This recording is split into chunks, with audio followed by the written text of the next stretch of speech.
いいんじゃない？こちらのメタルプライマー、まず関西機本体ですね。これは切り離してしまいますので、プロペラをわかんないんですよね、これちっちゃくて。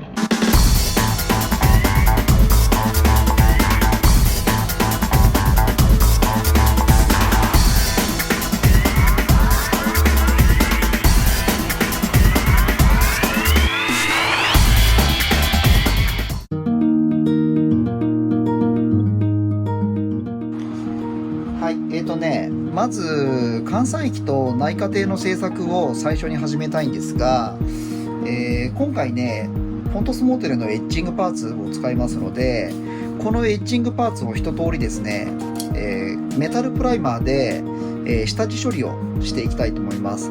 これこの金属素材のものをそのまま上から顔料かけて塗装してしまうと、このね表面がね乾燥した後剥がれてきちゃうんですよ。はい、じゃあまずねちょっと軽くほこり取りましょうね。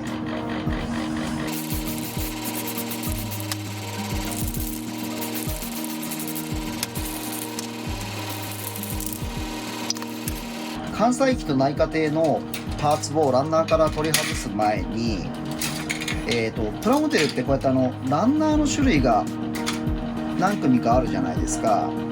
でこれなんかまだ4枚なんでそんなに探すの大変じゃないんですけど、結構中にはですねこのランナーがもう2桁台になっちゃうやつとかもあるんですね。でそうするとランナーがどれなのか分かんなくなっちゃうので、できればやっぱりねすぐにこのランナーっていうのが分かりやすく見つかるようにした方がいいんですね。でその際に私がよく使ってるのはこういったですねクリップにアルファベットをシールがですねこうやって貼ってあるのがありまして、これねプラモ製作工場委員会、プラモ工場委員会かっていうところのメーカーから出してるクリップなんですけど、これねすごいね優れもので、例えばこれ B っていうパーツなんですけど、ここに挟むだけでもうすぐわかるじゃないですか。で次これが C パーツなんですけど、これが C ね。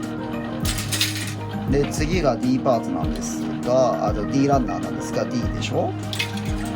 でもう一つも D なんでここに D と。そうすると一目瞭然ですよね。すぐ C だったらこの C だって出てくるじゃないですか。でこれね使っとくとすごい便利ですよ。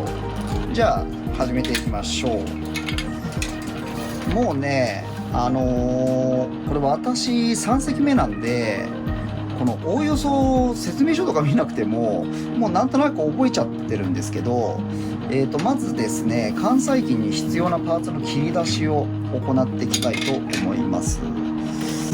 ですねまず関西機本体ですね。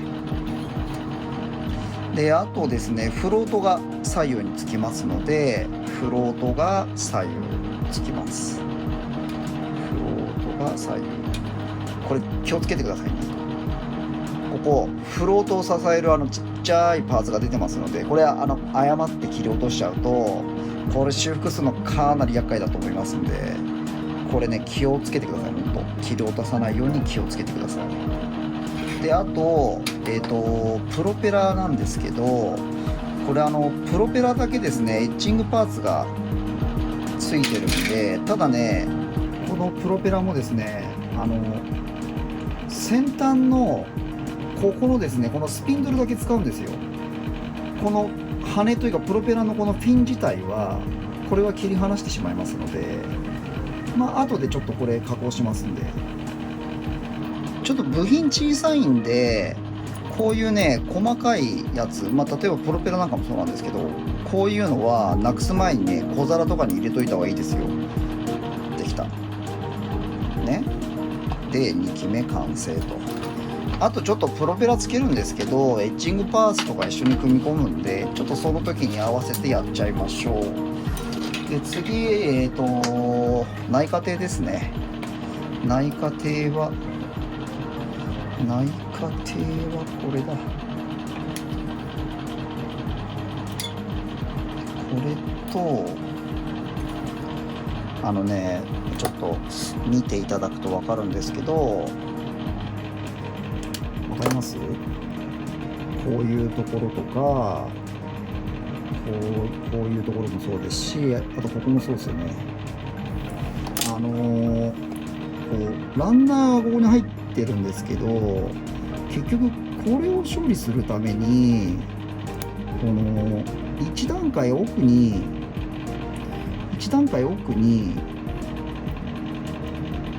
よいしょ、ここにね段差作ってあげないと元の位置に復元できないんですよね。わかります？こうやって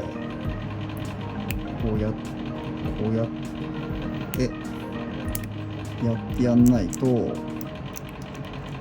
復元が元のね正規の形に復元がちょっと難しいんですよ。まずちょっと削ってあげたりとかしてね、こういった一手間が入っちゃうとちょっとあんまサクサク組めなくなってきちゃうんで、ちょっとやっぱストレス感じますよね。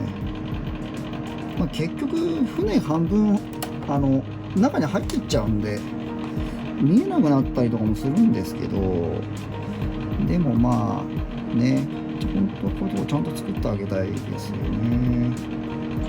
これなんかね、ここにね船のバンパーがついてるんで、これねちょっと削らないように気をつけないといけないんで、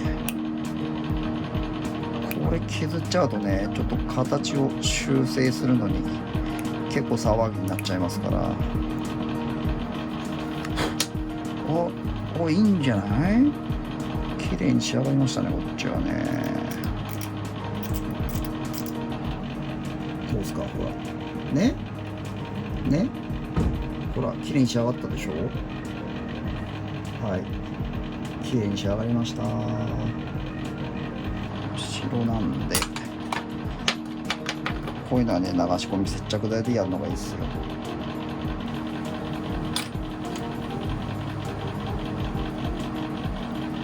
はい、こんな感じですね。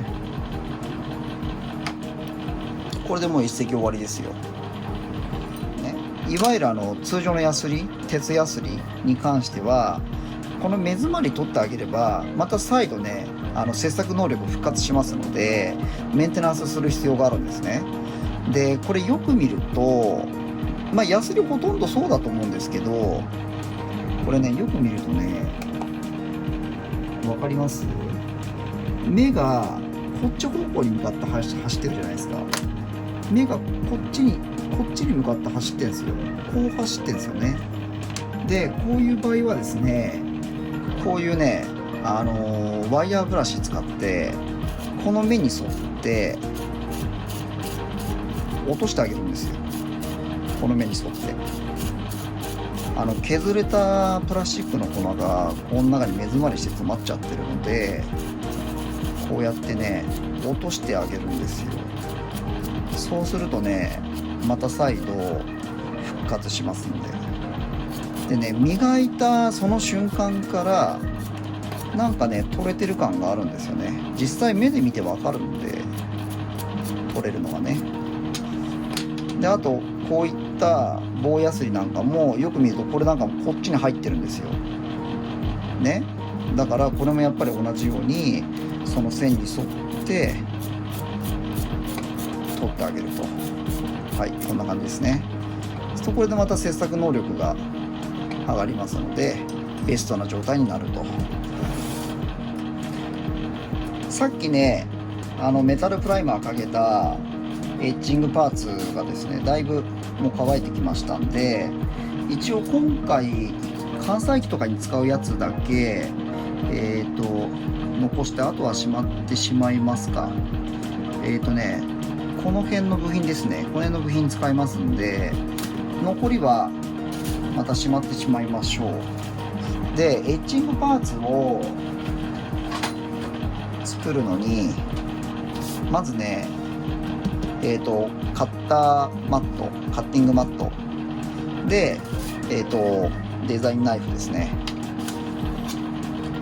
でエッジングバサミもまあ使う時もありますけど、どっちかっていうとデザインナイフの方を結構多用して使いますので、あんまり使わないかもしれないですね。であと先の細いピンセット、これ絶対使いますんで必ず用意してください。であとエッジングパーツ用のヤスリですね。これねダイヤモンドカットっていうんですか、なんかこれね普通のヤスリと違って目がすごく細かいんですよ。でこれじゃないとエッジングパーツなかなか削れないので、必ずエッジングパーツ用のやつを用意した方がいいです。であと瞬間接着剤は、このゼリー状のやつと液状のやつで、私これ2種類使ってます。であとはね前にもご紹介したかもしれないですけど、私のこのどんな接着剤でも使えるマルチな接着剤置きベース、まあ大したことないんですけど、これにマスキングテープを貼り付けておくとね。でここにある程度最初に使いそうな接着剤を用意しておくんですよ、両方ね。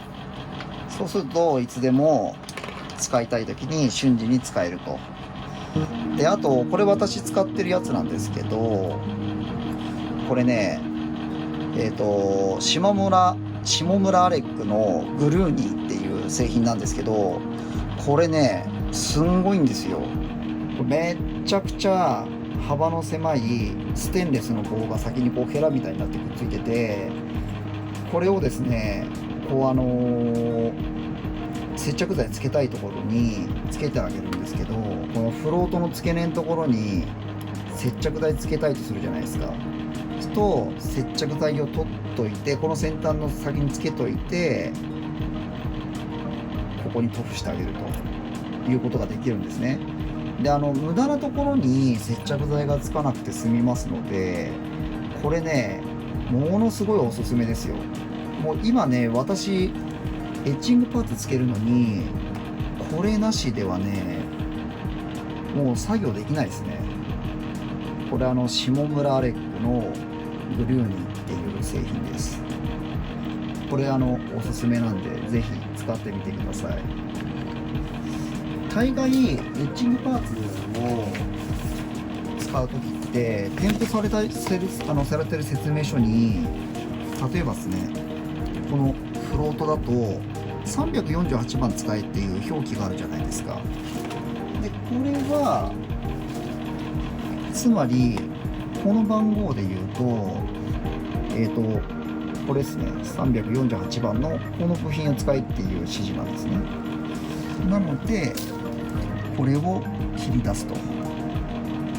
でプラモデルの部品をランナーから切り落とすのと一緒で、よく見るとこの微妙につながってるところあるじゃないですか。これ真鍮製の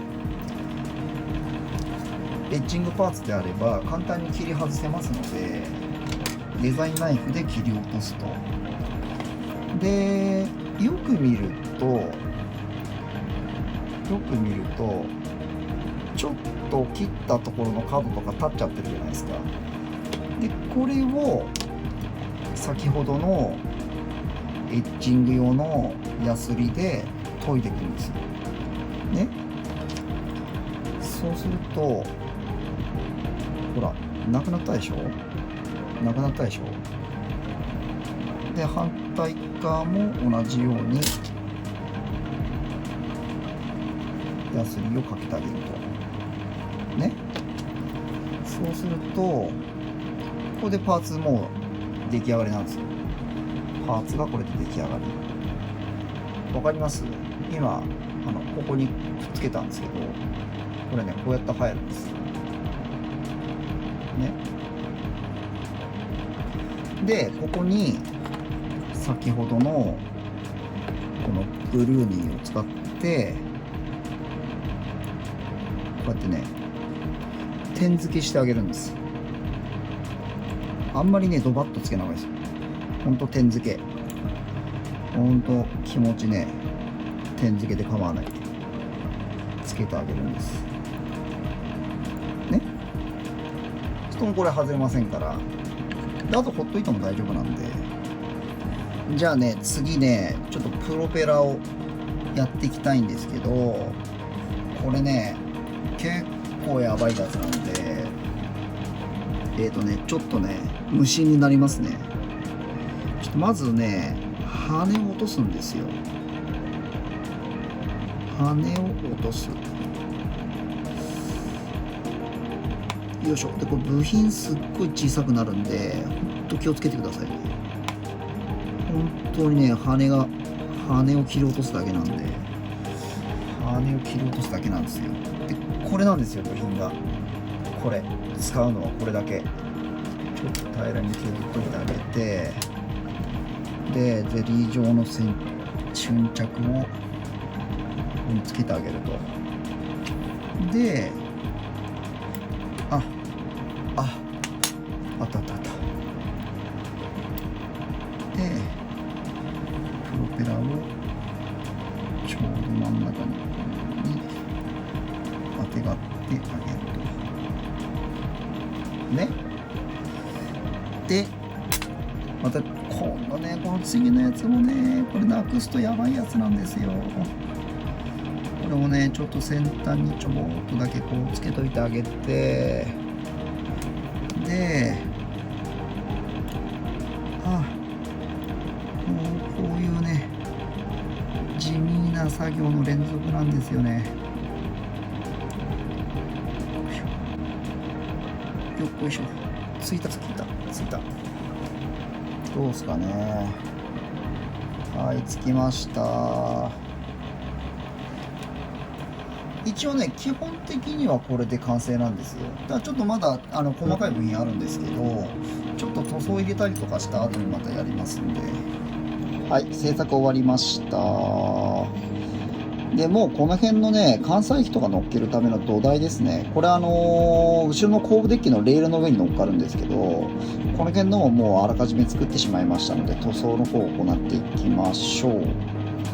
で、先ほどまで使っていたこのグリューニーなんですけど、これメーカーの方でこういった使い方推奨してるかどうかわかんないんですが、このまま放置しておくとこの先端の瞬間接着剤が固まってしまうので、これね一応私はこういうターボライターとかで先端をねこうやって焼き切っちゃってます。そうすると綺麗に取れますのでね。綺麗に取れたでしょ。真似するしないは個人の責任でお願いします。はい、じゃあそれでは塗装の方を行いましょう。塗装していくんですが、最近はねこのタミヤさんから出てるやつで日本海軍のね呉海軍交渉グレーっていうのと、あともう一個がこれが佐世保の海軍交渉ですね。でこれが舞鶴の海軍交渉でこれが横須賀ですね。でそれぞれの同じ時代の日本海軍の船でも作ったその工場によって色が違うんですよ。よくこれね見つけてこの色再現したなと思うんですけど、やっぱりね忠実に再現するのであれば大和当然呉の海軍交渉になりますので、基本的にはこの色を使って、本体もそうなんですけど、内科艇だったりとかねそういうアイテムなんかも小物もねこれで塗っていきたいと思います。ちょうどね関西機のメインの色がね緑色に塗りました。キャノピーの方をね液体のマスキングかけましたので、今からね剥がしていきたいと思います。は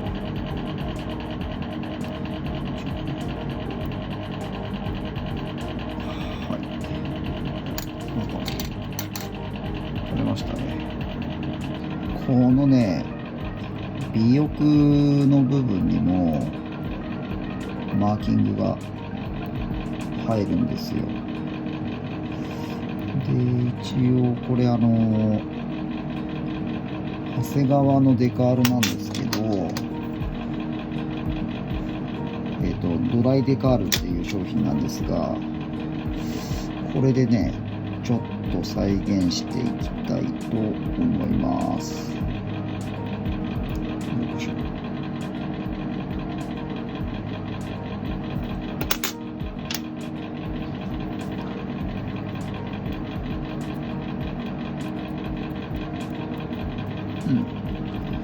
即席にしちゃいい出来でしょこれね。即席にしちゃいい出来ですよね。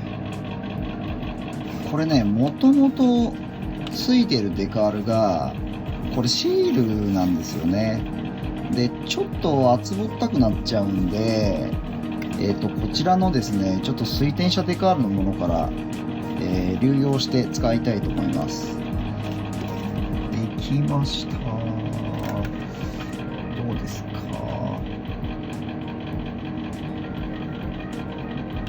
だいぶよく仕上がったんじゃないですかね。やっぱりねシールよりこのデカールの方がいいですね。で今ねこれからちょっとエッジングパーツ仕上げ少し入れてって主翼のねこの先端のところにこのねちっちゃいのつけるんですよ。わかんないんですよねこれ。こ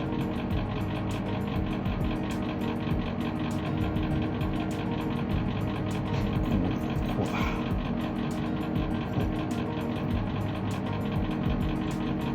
ほんとねもうね米粒に顔を描くようなやつなんで、このねほんと先端のね一部分にこうつけるんですよ。わかんないんですよねこれちっちゃくて。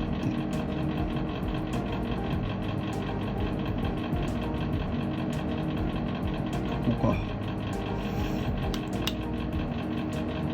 ね、ついたでしょ。細かいんですよこれ。細かい。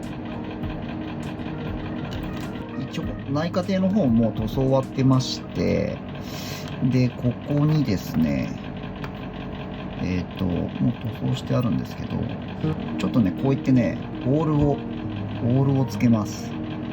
なんとなくそれっぽく見えるじゃないですか、こういうのつけると。こうやってね。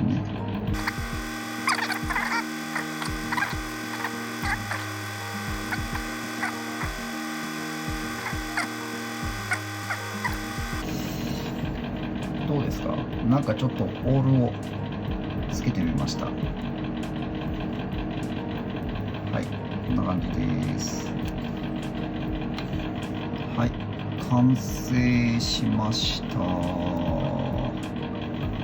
はい、内家庭と関西機です。やっぱりね、さすがに数こなすと出来良くなりますね。今までの中で一番の出来じゃないですか。いやー素晴らしいと思います。はい、今回の動画はもうこれまでなんですが、次はですねこの上回りのデッキですね、こちらの方の貼り付けを行って、で木製の甲板までたどり着ければいいかなとは思います。で合わせて一応もう塗装の方とかも視野に入れて作業したいんですけど、ちょっと塗装までいけるかどうかわかんないですけど、とりあえず甲板のねこのデッキの部分は、次回の動画で終わらせてみたいと思います。それではもし気に入りましたら高評価ボタン、そしてチャンネル登録の方よろしくお願いいたします。それではまた次の動画で。バイバーイ。